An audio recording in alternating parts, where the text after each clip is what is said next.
Hey guys, welcome back to update influencers. आप सभी का फिर से वेलकम है आज के अपडेट में।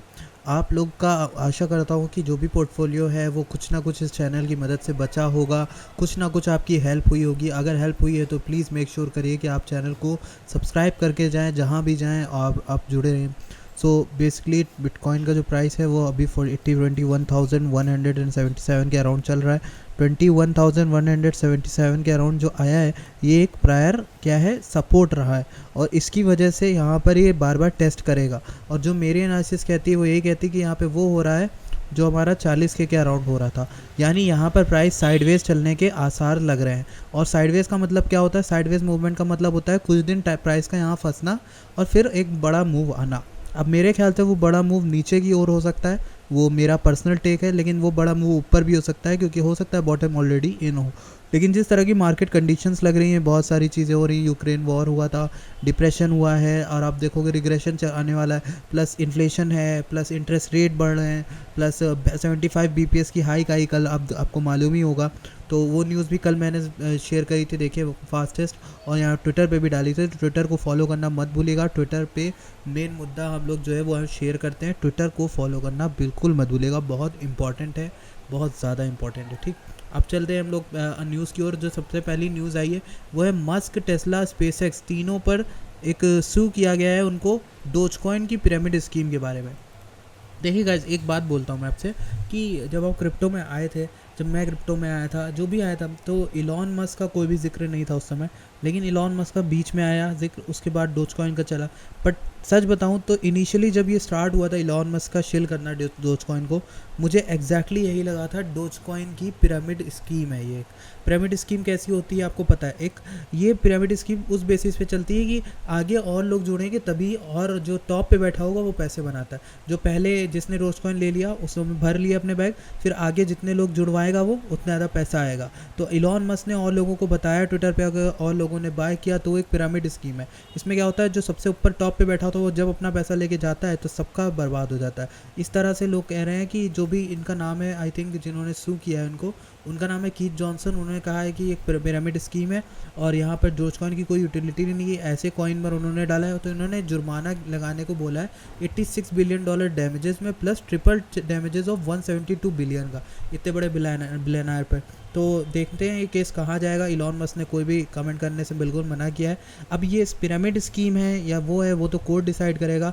जितना मेरा पर्सनल अगर कोई माने तो मुझे लगता है कि हाँ, स्टार्टिंग इसकी ज़रूर पिरामिड स्कीम से हुई थी, पर अगर इलॉन इसे अपनी कंपनी के साथ किसी तरह जोड़ देते हैं तो ये पिरामिड स्कीम नहीं रहेगा। तो इलॉन जैसे बड़े आदमी के लिए कोई छोटी बात, मतलब ये कोई बड़ी बात नहीं है, उनके लिए छोटी बात है। वो 2 मिनट में इस सू की वजह से अपने डोजकॉइन में कोई यूटिलिटी निकलवा देंगे, उनके पास बहुत पैसा है। ठीक, तो इस वजह से मुझे लगता है कि ऐसा कोई भी दिक्कत आएगी नहीं, वो बच के आराम से निकल सकते हैं। फाउंडर ऑप्टिन सॉरी, ये तो हमारा ट्विटर है। और नेक्स्ट हम आपसे बात करेंगे एक न्यूज़ की।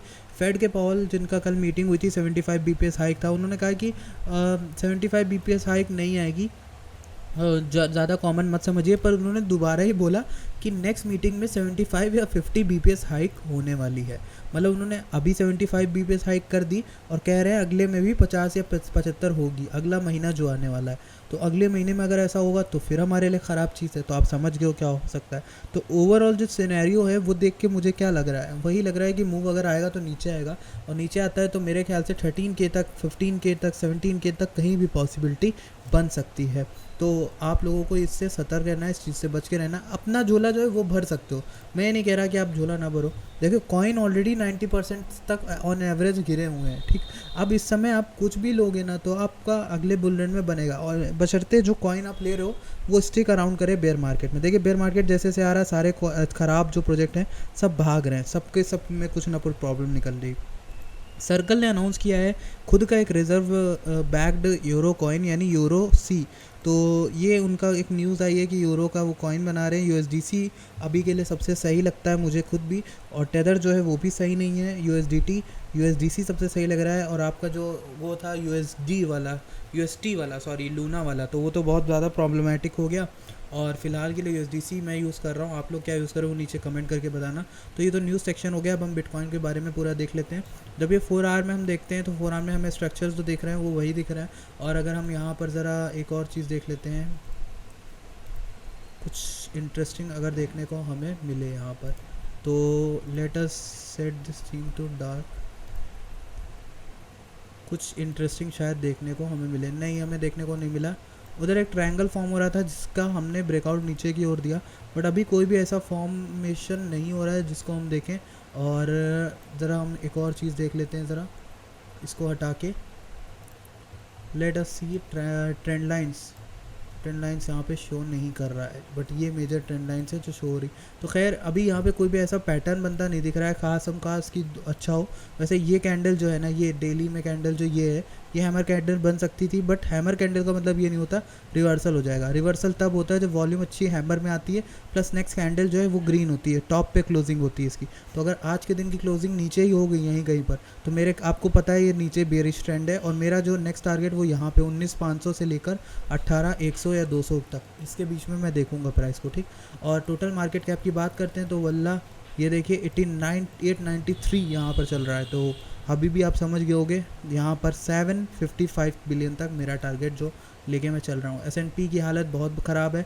मैटिक की हालत देखें तो मैटिक वर्ज पे बैठा हुआ है 39 सेंट के, तो ये हमारे पर्पल जोन का नीचे हल्ला हिस्सा है। मैंने आपसे क्या बोला था, पर्पल से बाहर आ जाए कंफर्म कर दे तो आप 25 से 13 सेंट के बीच में वेट कर लेना मैटिक का। वहीं बात करें बिटकॉइन के वीकली को लेकर, तो उसमें क्या खासम खास है कि बिटकॉइन ने वीकली में काफ़ी ज़्यादा गिरावट दिखाई है। तो मेरे ख्याल से जनरली ऐसा होता है कि बुलिंजर जब इतना खुलता है तो रीटेस्ट मारता है। तो मुझे अभी भी एक संकेत लग रहे हैं एक रिलीफ रैली के, और रिलीफ रैली या तो यहाँ तक 27 तक हो सकती है या 31 तक हो सकती है, इन जगहों तक होगी, और उसके बाद फिर हम डंप कर सकते हैं। एक बेयर मार्केट तो ऐसी होती है। देखिए ज़रा मैं आपको समझाता हूँ। जो यहाँ पे हुआ, नीचे आए, फिर यहाँ से हम ऊपर गए, ठीक, उसको टच किया हमने, बुलिंजर के मिडल को भी टच किया और नीचे आ गए।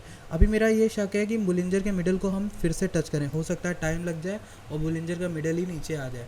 तो जो भी होगा मेरे ख्याल से बुलिंजर का मिडल टच होना चाहिए, या फिर 20 वीकली एमए या फिर बुल मार्केट सपोर्ट बैंड दोबारा से रीटेस्ट होना चाहिए। बहुत दिन हो गए हमें वो टेस्ट करें। हमने आखिरी बार उसे टेस्ट किया था अराउंड अप्रैल, और अप्रैल के बाद हमारा कौन सा महीना आया, मई, और जून भी निकल जा रहा है, ठीक। तो ये एक चीज़ है आपको ध्यान रखनी है। एंड अगर आपने अभी तक टेलीग्राम नहीं ज्वाइन किया तो मेक श्योर करिए टेलीग्राम ज्वाइन करिए, और हमारा यहाँ पर आप इसको ज्वाइन करें कोर्स को। आप चाहें तो टेक्निकल एनालिसिस सीख सकते हैं, बहुत काम आएगा आपके। ऐसे बेयर मार्केट में ही चीज़ें सीखनी चाहिए। Thank you so much for watching this video. मिलते हैं आपसे नेक्स्ट वीडियो में।